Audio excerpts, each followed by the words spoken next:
करते हैं मनीष की बात का समर्थन करते हैं आप कि गुरुओं को मैं बिल्कुल मैं बिल्कुल उनकी बात का समर्थन कर रहा हूं। मैं उन टीचरों का नाम ले रहा हूं जिन टीचरों के नाम लिए हमारे भारतीय संस्कृति पे प्रहार किया उन लोगों ने।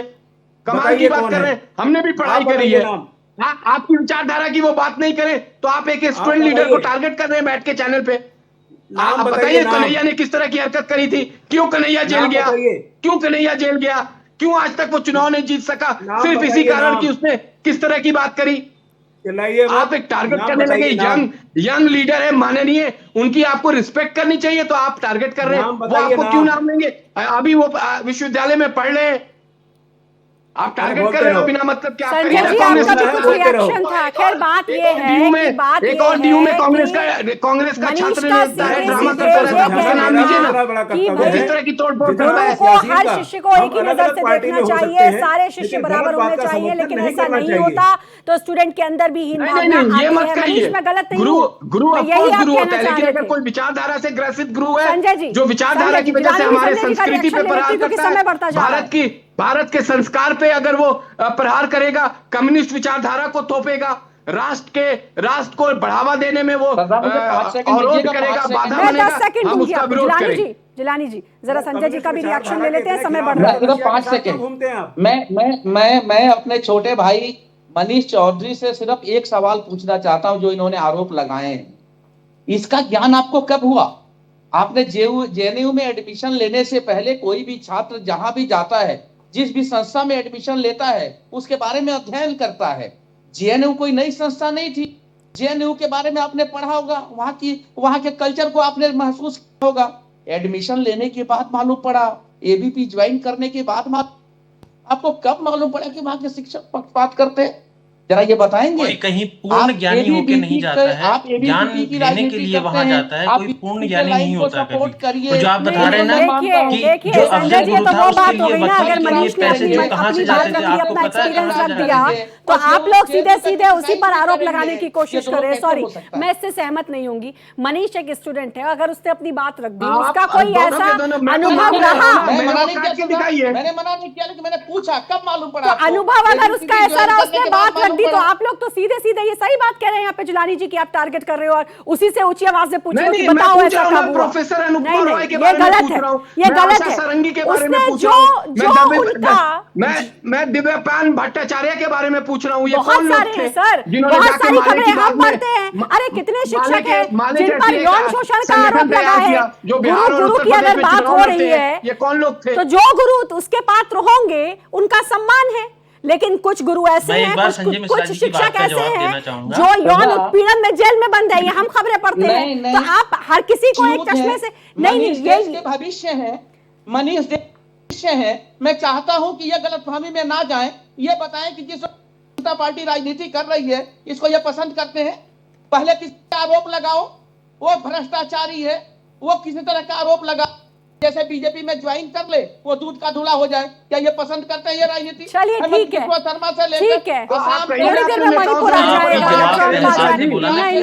सीधी सी बात इतनी है, सीधी सी बात इस लाइन पर ये डिबेट थी कि क्या प्रधानमंत्री और गृह मंत्री के लिए मोदी तेरी कब्र खुदेगी जैसी नारेबाजी उचित है? क्या इस तरह की गाली गलौज उचित है? क्या इस पर एक्शन नहीं होना चाहिए?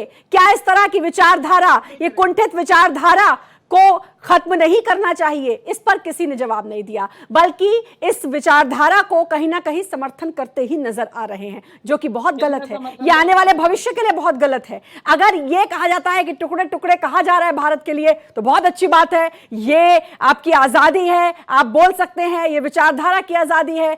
प्रधानमंत्री और गृह मंत्री के लिए कहा जा रहा है कब्र खुदेगी, तो बहुत अच्छी बात है, लेकिन ये आने वाले भविष्य के लिए बहुत खराब है। ये आप लोग इस बात को समझ लीजिए। ये चाहे कोई भी पार्टी हो, चाहे किसी भी पार्टी की सरकार हो, किसी के लिए भी, किसी संवैधानिक पद पर बैठे शख्स के लिए या किसी आम शख्स के लिए भी इस तरह की भाषा बिल्कुल गलत है और हर किसी को यही कहना चाहिए। बहुत बहुत शुक्रिया आप सभी का जुड़ने के लिए भारत एक्सप्रेस के साथ।